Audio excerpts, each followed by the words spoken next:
we use this tool. I use this tool when I kind of feel just like, oh my gosh, I do have a lot of tools, and sometimes I just don't know what to do. Right. So before we talk about angels, I just want to say I am no expert. There are many different schools of thought, many different opinions, there are angels in every religion, I believe.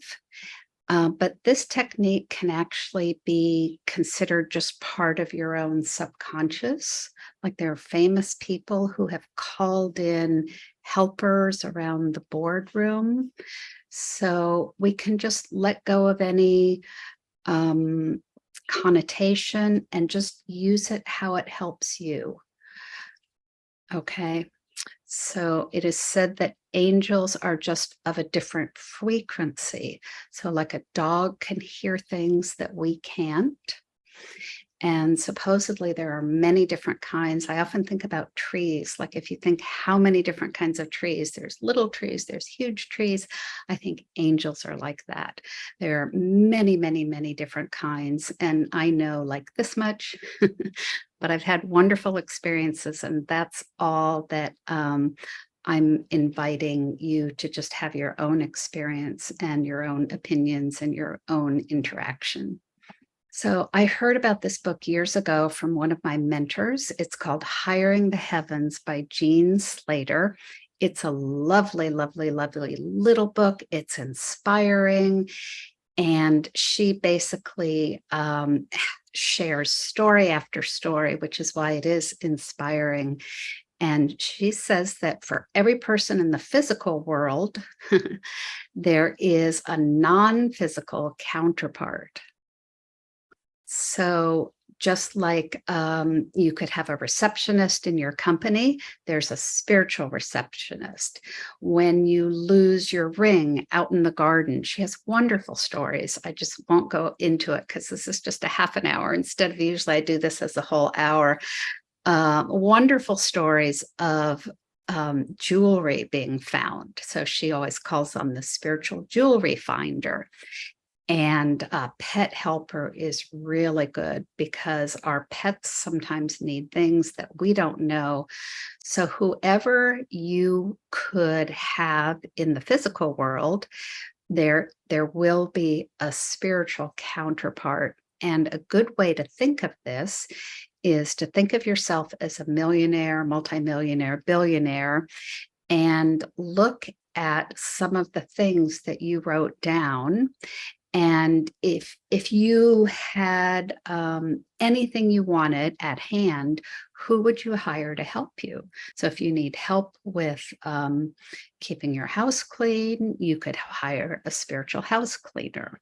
So this is the basic gist of her book. Angels are always here.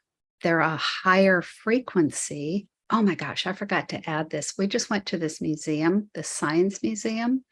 I'm going to send this picture with the recording. There's this whole, I took a picture on the wall. There's all of these frequencies of light and radiation, and visible is like this much in the center. And it's like what we can see is such a small part of life, even scientifically. So the angels are here. The angels are always here. So in talking about guardian angels, it is said that every person has a guardian angel that's always with you. But if they're always, always, always with you, then how do we know? We don't even know what it's like without them, because they're always with us. They're just part of our normalcy. Our biggest gift is our free will. And yes, our angels are here to help us. So how can such hard things happen? Because we have free will. They cannot help us unless they can't jump in and do anything, I've heard, unless it's a life and death matter. And this is a big key. There are millions of unemployed angels standing around unemployed. which for me, when I first heard about this, I felt like I can't ask, that they're too busy, they're too important, they're too I'm not important enough, right? I can't ask them to help me. But think about, it's their joy. If they are unemployed, they're standing around, it's like, "I'm a singer and nobody wants me to sing," or, "I have this business and nobody wants me to do it." So, not only is it fine to ask, it's wonderful to ask. They delight in us asking.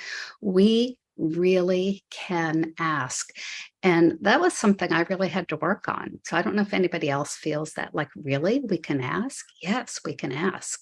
It is wonderful to ask. They want to be employed. Millions of unemployed angels. Robin, someone has asked in the chat if you could clarify the bullet point from the last slide that they can't jump in. They can't just jump in, the angels. We have free will. So if we're doing something really stupid, I shouldn't say that. If we're doing something harmful for ourselves, we get to, right? So if we are drinking too much, we get to do that. Like it's a learning experience. So even though it would be much better for us to not drink, they can't come in and stop us. It's our free will. We get to experience what we choose to experience. And this is my understanding, and I think this is what she wrote. Unless it's like a life and death matter, then they can jump in and help us. She says it's important to ask out loud, to speak it out loud, or to write it, because our minds are so busy and we have so much going on that in order for it to be a clear message, it must be spoken or written. I think after you have a relationship going, I have noticed thinking something and feeling a response. So you might too, but just for like, why not if you can? And we're all muted, so we will be able to ask out loud. So let's ask, because we'd like to have an experience of this. Angels, you can say this out loud if you're muted. Angels, please turn up my seeing sense right now, my inner seeing sense right now. Angels, please turn up our hearing sense right now. Angels, please turn up my feeling sense right now, because we would like to feel you and know you and experience you if possible. And if not now, another time out of the blue would be deliciously wonderful. Angels, please take away any of our human doubt. Angels, please turn up our knowing, even if we don't know how you would do this. We ask to have an experience, and we are grateful. And we ask for your help. We ask to know you, to work with you.